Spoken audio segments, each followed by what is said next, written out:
Hello everyone. आज के इस वीडियो लेक्चर में हम फॉरेस्ट में पाए जाने वाले इंसेक्ट्स के बारे में स्टडी करेंगे। और स्टार्ट करने से पहले हम सिलेबस देख लेते हैं एक बार। आरपीएससी के द्वारा जो एसीएफ आरएफएस एग्ज़ाम कंडक्ट करवाई जाएगी उसके फॉरेस्ट्री ऑप्शनल का ये सिलेबस है। और इसमें यूनिट फर्स्ट यूनिट सेकंड हम डिस्कस कर चुके हैं। यूनिट थर्ड में जो हाईलाइटेड पार्ट है इसको भी हम डिस्कस कर चुके हैं।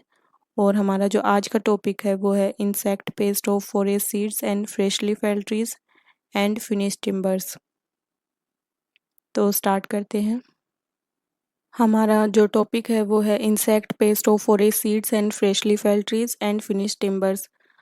तो यहाँ पे कई जो पेस्ट हैं वो सीड्स को प्रभावित करते हैं और कई फ्रेशली फेल्ड ट्रीज यानी जो ट्रीज कट किए जाते हैं उनको कट करने के बाद यहाँ पे इनको प्रभावित करते हैं और कुछ फिनिश्ड टिम्बर को भी प्रभावित करते हैं।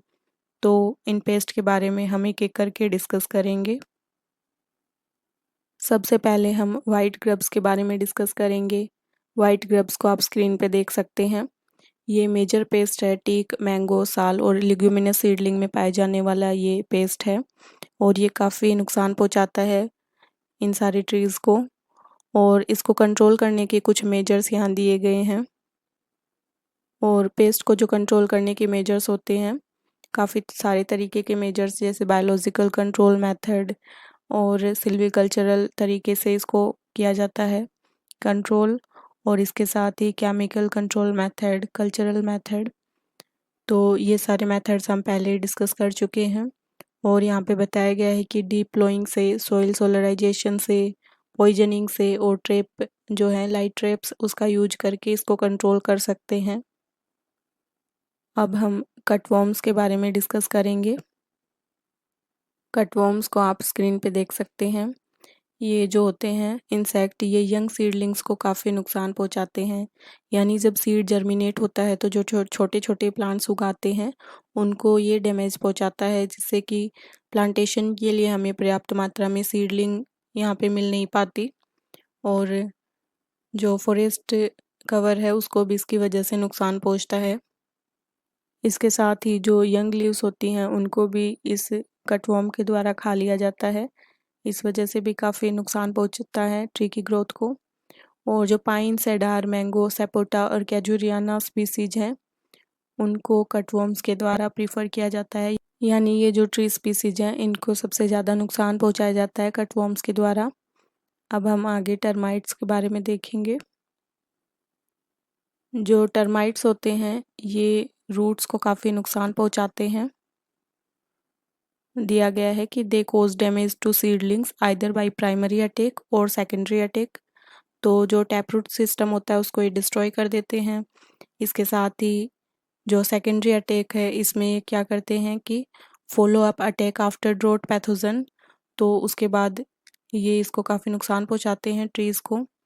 और ये फीड करते हैं अंडरग्राउंड राइजोम्स पे। तो अब हम नेक्स्ट देखेंगे। नेक्स्ट है क्रिकेट्स। तो ये भी सीडलिंग्स को काफ़ी नुकसान पहुंचाते हैं। इसके साथ ही दिया गया है कि they cut off all the seedling low branches and drag the piece to their tunnel for feeding the young crickets. तो इस तरीके से ये पूरे प्लांट्स को नुकसान पहुंचाते हैं। फाइकस, कैजुरियाना, यूकलिप्टिस, शीशम, टीक, रबर और मैंगो की जो स्पीसीज हैं उनकी जो सीडलिंग है वो इसके द्वारा काफ़ी अफेक्ट की जाती है। तो इस तरीके से हमने देखा कि ये क्रिकेट्स किस तरीके से नुकसान पहुंचाते हैं। नेक्स्ट है डिफोलिएटर्स। तो डिफोलिएटर्स को आप देख सकते हैं स्क्रीन पे। ये भी मेजर पेस्ट है यहाँ पे फॉरेस्ट में पाए जाने वाला।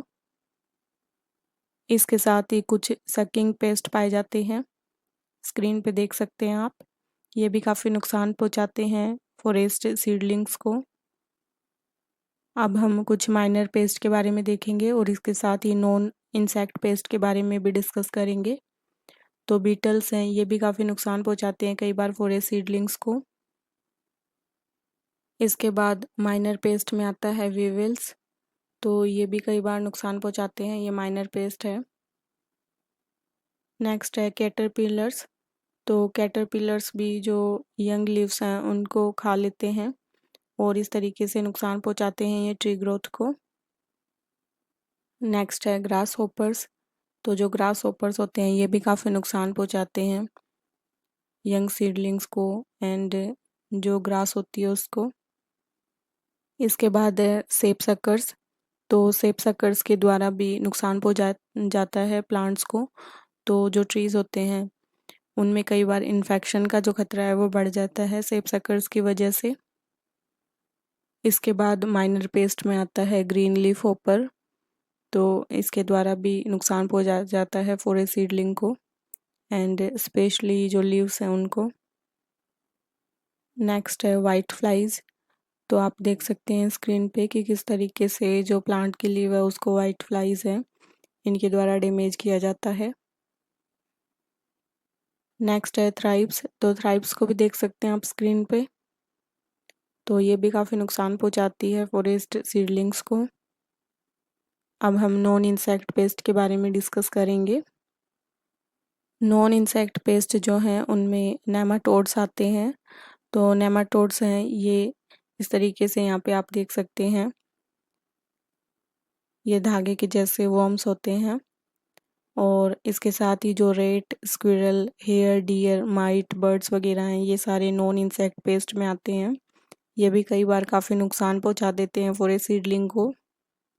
तो इस तरीके से इस चैप्टर में हमने पेस्ट के बारे में डिस्कस किया और हमारा जो नेक्स्ट चैप्टर होगा उसमें हम फॉरेस्ट मैनेजमेंट के बारे में डिस्कस करेंगे। So thank you so much, have a nice day.